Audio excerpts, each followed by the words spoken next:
when you actually brought up Bizarre a few moments ago as well, man, I know that you guys actually have a phenomenal mixtape out as well. I was wondering, man, how did yourself and Bizarre get connected? And of course, where can our listeners actually check out that phenomenal mixtape with you and Bizarre if they haven't already done so?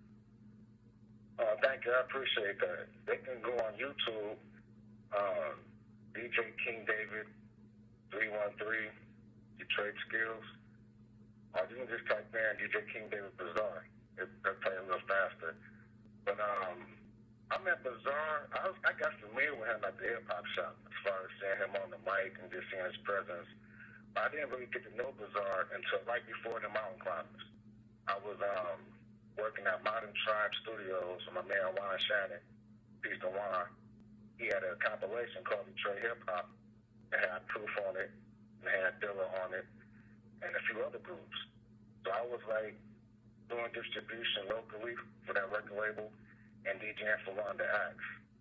So I would see Bizarre in the studio, and we realized we knew the same people in the street, and we just got cool. You know, I started DJing for him a few occasions, and you know, he schooled me a lot of things about the rap game. Taking me to New Jersey, taking me to New York, just showing me that it's possible. So that mixtape is kind of like my thank you. You know what I'm saying? And also as well, man, you actually had the opportunity to team up with Big Daddy Kane to actually release the collaborative mixtape titled The Wrath of Kane. I was wondering, what's the story behind that iconic project? And of course, how did you actually get connected with Big Daddy Kane? With Kane, whenever he would come to town and do shows, I would just always be there. And one particular show, I actually got a chance to rap for him, like after the show, and we took photos, and he just gave me drops. Because I used to run around with a tape recorder, so I was around all the artists, so I would just get dropped, just for mixtapes. And that's all that really is a mixtape, you know, just me showing that I know his music, and I got a co-sign, you know, a little personal drop. Brothers took it around with it. There's a few artists I get like that, but it's all good because when I see them later on, I'm able to pass them the CD off, and you know, it's all love. I think last time I seen Ken, I gave him like maybe 3 copies of it. 2017 at Shane Park, out here in Detroit.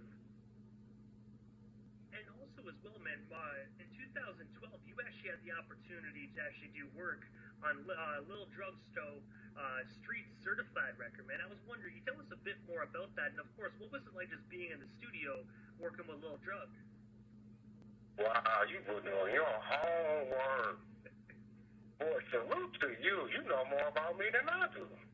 Hey, man, I definitely tried. I went to middle school in his neighborhood, and the dude who ended up being my DJ partner lived on his street. Shout out to everybody on 7 Mile and Huntington. You know, so I've been doing drugstore twice since about 89, 90.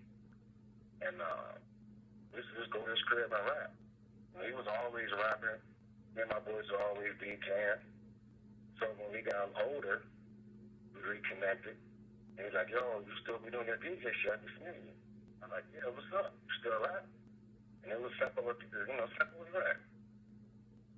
He's a good dude, man. Everybody check out Lil Drugstore from 7 Mile. And I gotta say, man, he's actually still doing music as well, man. I think I saw a couple posts circulating around Instagram around, I would say, like, just before the summer of him dropping a brand new record. I can't remember the name of it, but I do know that he has some new heat out as well. Yeah, if I'm not mistaken, I think he has a video. He sent me a clip, like a preview of a video. But that was maybe about 2 or 3 weeks ago, so I'm pretty sure that the new video is out. So whatever he sent me, I'm pretty sure the full version is available. Y'all can check him on YouTube. And also as well, man, yourself and DJ Butter actually have a project currently in the works titled Good Dope Sells Itself. I was wondering, what can our listeners actually expect from this project when it does drop to the general public? And of course, I know you guys can't let too many cats out of the bag because you don't want to let out all the surprises. But when do you guys actually plan on dropping that particular record? Well, we were gonna drop it a couple of weeks ago, well, actually about a month ago, but we got certain phone calls and certain situations have arisen. So the product is more in demand now from certain people. So we're adding some surprises to it, some real more razzmatazz. Look for some videos to come out real soon. We got some tight visuals that's gonna really show people what to expect with the overall project. Because one video may be for one song, but the video gonna be so crazy you're gonna feel like you're looking at an album, but there's only one video. And I gotta say, man, I already know that yourself and DJ Butter put out nothing but phenomenal projects, man. So you guys together on one project, I can only imagine what's in store for us hip hop fans, man. It's definitely gonna be a monumental project. Yeah, this is my first time producing too. You know, I spent all these years DJing for other artists, doing the mix CDs, doing DVDs, managing artists, doing showcase, you know, doing tours with other artists. I've never really been in the studio to do my own music. So in this project, I got co-production on a couple of joints, and it's fresh. It's a refreshing thing for hip hop because every song can stand on its own.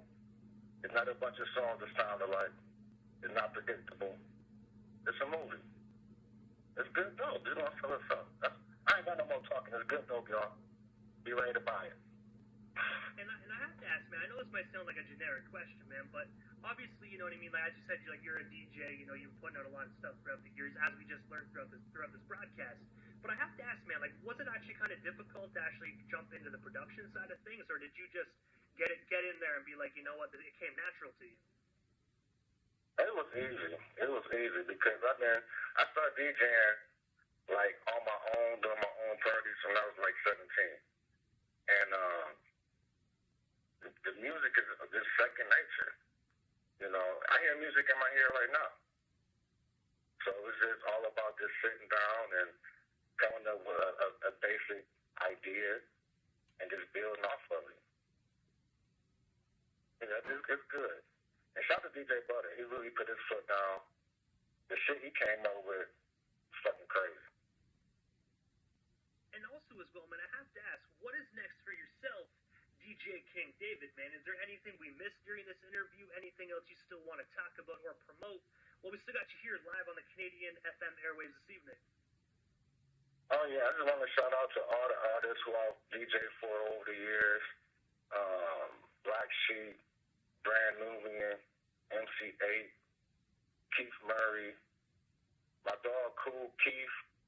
I've done a lot of work with Cool Keith. We got a song or two on the stash, and I started off DJing for him. He would do shows here in Michigan, and we had the same manager. So I would come out and DJ for Keith. So I did a mix CD, the first third digger called Craftmatic, just me doing some mixtape shit. And I passed it to Keith, and he took a picture with it. And like 2-3 weeks later, he started sending me tracks in the email. And then I started doing more shows with him. But I would come out and rap. And then when he comes out and rap, I'll DJ for him. So I was doing a lot of work with Cool Keith before the pandemic hit. So shout out to Cool Keith. Shout out to my dude E. Perry, manager.